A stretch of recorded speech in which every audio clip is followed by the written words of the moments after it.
And my question is first to Ms. Senior.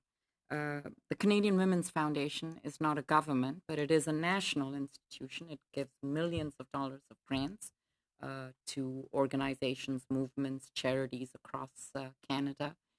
And I am pretty sure you apply robust GBA plus analysis, not just to your grant making, but also to understanding the impact of your work, which is obviously what this is all about. Can you describe to us if there are any practices that you have experience with at CWF that you would like to recommend to the government? So thank you for the question, Senator. So we are a national body that is funding organizations that focus on various aspects of gender equality work, from GBV to women's economic development to women's leadership to girls empowerment to folks being able to live in a healthy society in a prosperous way and to be safe. And what we know from the stats that inform our work, as well as the organizations that from which we receive evaluations, and we make sure that we're doing an evaluation of all our granting areas so that we can utilize that information for continuous improvement of our granting programs. And so what we know from the data is that those who experience multiple barriers. So that may be based on issues around disability, issues around racism, issues around socioeconomic status, indigeneity, et cetera, that they are the ones who are pushed to the margins in terms of being able to access, whether it be services, economic prosperity, being able to live in safe environments. And so we then utilize the powers we have in terms of investment tools to be able to focus on organizations that are serving those populations particularly. So we make sure, for example, years ago, we had an issue with not being able to direct funds to the north, to Canada's north, or to remote communities. And when we looked at our practices, we saw that we were the barrier in terms of what folks needed to be able to do to apply. So we had to create a different kind of strategy and approach through our northern strategy that we went to organizations to say, what is it that you need in order to be able to access the funds to address the issues that are pertinent to you, to put in place the programs that are important for women in the North, for example.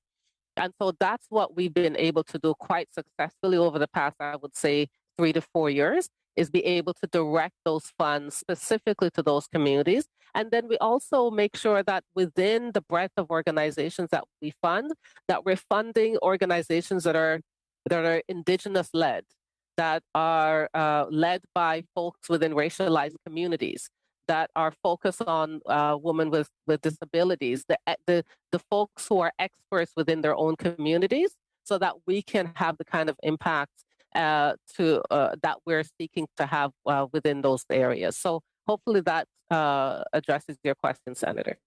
It does. I think I hear you say it's more than a checklist. It's beyond a checklist. It is a circular, iterative approach. Perhaps my next question can be answered by everyone who wants to provide some perspective.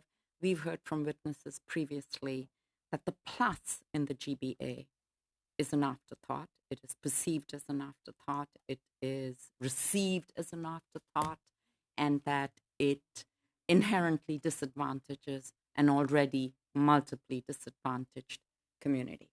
And some thoughts were put on the table that it is better to separate it out, to give it prominence.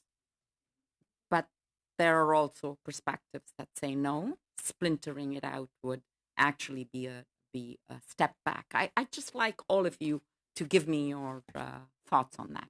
And let's start with Ms. Stinson. I think it's difficult. Let's say it's difficult to do it all, right? To do the gender and all of the sort of plus considerations, and that really is what intersectionality sort of speaks to. And I do think it's important to keep it together and to struggle with how do we do a GBA plus, or what I would prefer to call intersectional analysis, and how do we try to recognize the multiple systems of oppression or exploitation or discrimination, whatever language you want to use, that is negatively affecting groups of people, because your experience is not just, say, as a woman or as a person of color. It is the combination of our experience, and that's not just our identities, but the systems that we find ourselves within. So it's hard, and I think we do need to sort of continue to struggle with it, and I want to leave time for my colleagues.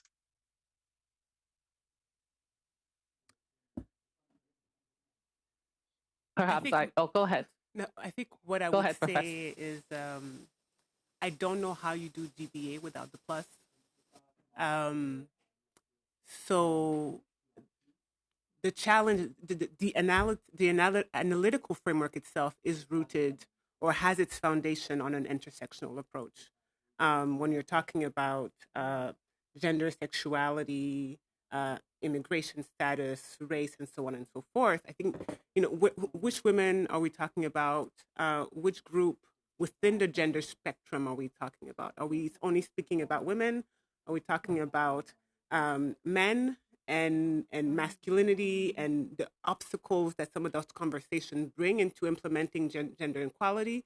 Or are we talking about gender nonconforming individuals? And do we also want them to be a part of the analysis? And within those groups, as Ms. Stinson mentioned, there are various layers within the country or on the international global scene.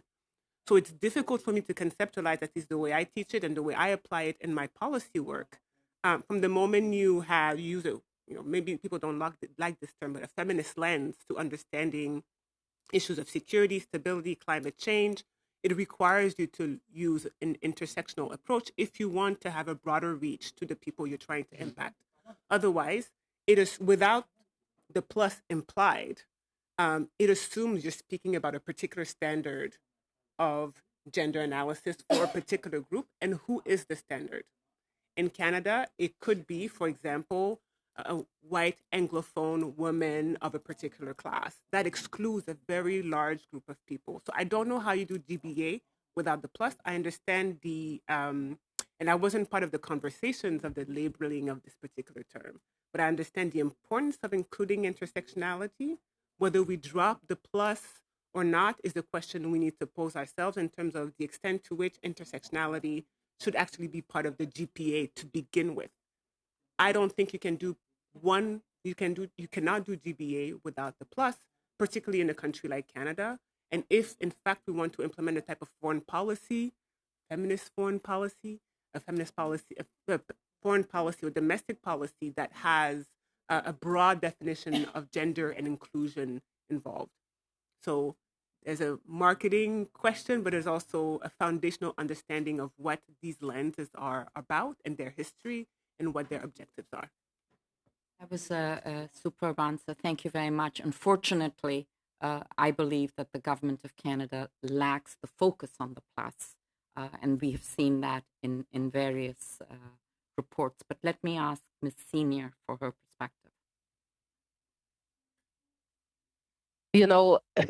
It is, I don't understand how we continue to enact a policy and practice that has been based on exclusion. And GBA without the plus is about exclusion. And so if we want to be the inclusive society that we desire, then we mustn't just add the plus, we must name the plus. We must identify what the plus is about. And like my co-witnesses, I believe we have to spell that out. We have to understand who are the folks who are within this plus, because I think what fails us with GBA plus as it is now is the limitation of the language. And so I'm on a path to kind of find a language that will capture what it is that we're trying to do, and then be able to enact that in a way that makes it easier for folks to be able to apply that. The best we can do and the best we have done is intersectionality, right? That's the best that we have done. And when you consider conceptually what that means, it's looking at people within their existence and what are the various intersections through which their lives are impacted. And if we consider it that way, then perhaps we'll actually get at a better framework eventually of being able to capture that in a language that makes sense to everyone. Until then, what we have is GBA plus and intersectionality. When you come to that language, hopefully in the next 3-4 weeks, you can send it to us.